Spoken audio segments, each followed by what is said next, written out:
వాళ్ళు కూడా ఎవరు అట్లా ప్రవర్తించే నాయకులే లేరు మా దగ్గర. దూరం ఉంటే ఎవరో ఇద్దరు నాకు ఫోన్ చేసి చెప్పండి. ఏమ్మా చెప్పండి, ఏం పర్వాలేదు తల్లి, మీ పేరు చెప్పండిలే. ఎవరన్నా మిమ్మల్ని ఇబ్బంది పెట్టింటే నాకు ఫోన్ చేసి చెప్పండి, ఇబ్బంది ఏముంది.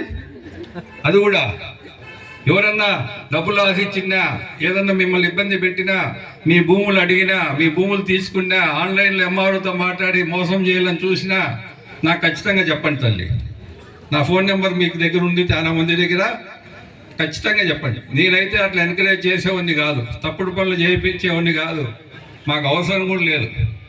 రాజకీయాల్లో ఉండేది ఏదో మా నాయన కాలం నుంచి రాజకీయాల్లో ప్రజలకు సేవ చేయాలని ఉన్నాం కాబట్టి కంటిన్యూ అవుతున్నాం తప్ప ఏదో రాజకీయాల్లో ఉండి ఇసుక తోలుకోవాలా, మట్టి తోలుకోవాలా, భూములు అమ్మేయాలా, కరప్షన్ చేయాలా, ఆ ఉద్దేశం మాకు లేదు, మా నాయకులకు లేదు.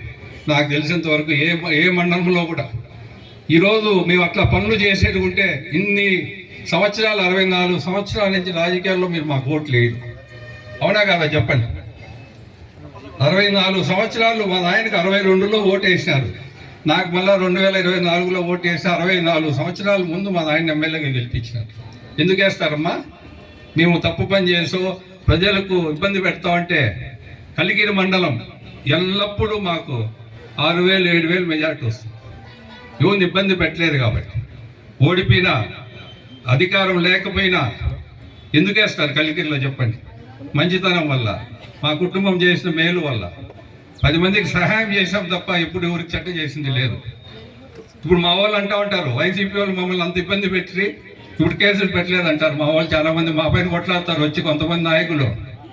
నేను చెప్పినా వాళ్ళకి బుద్ధి లేదు, మనం కూడా వాళ్ళలాగా ప్రవర్తించకూడదు. లేకపోతే ఆ రోజు 140 మంది పైన కేసులు పెట్టారు మా పైన. ఆ రోజు ఏదో దేవుడు ఉన్నాడు, హైకోర్టులో మాకు బెయిల్ వచ్చింది కాబట్టి సరిపోయింది. లేకపోతే నన్ను 4 నెలలు పంపించాలని ఉన్నారు జైలుకు.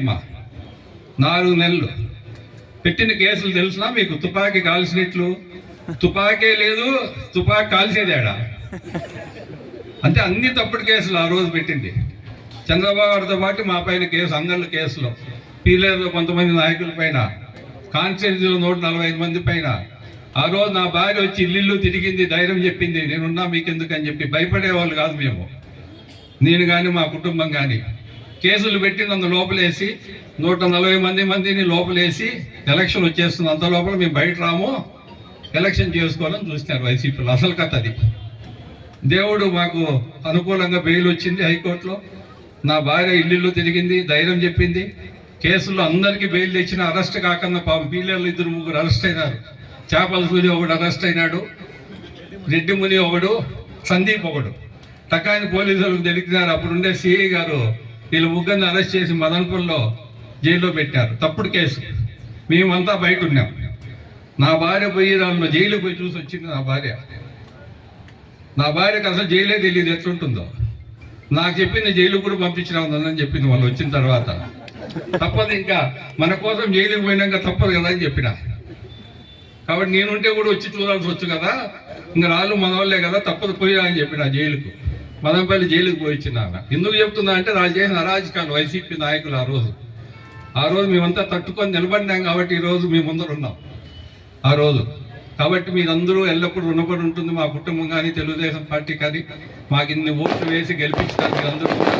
ఈరోజు అంతా భోంచేసిపోదామ్మా, అందరము ఉండండి ఓపికగా. నేను కూడా మీతో భోంచేస్తా, అందా క్యాంటీన్లో అందరం భోంచేసిపోదాం.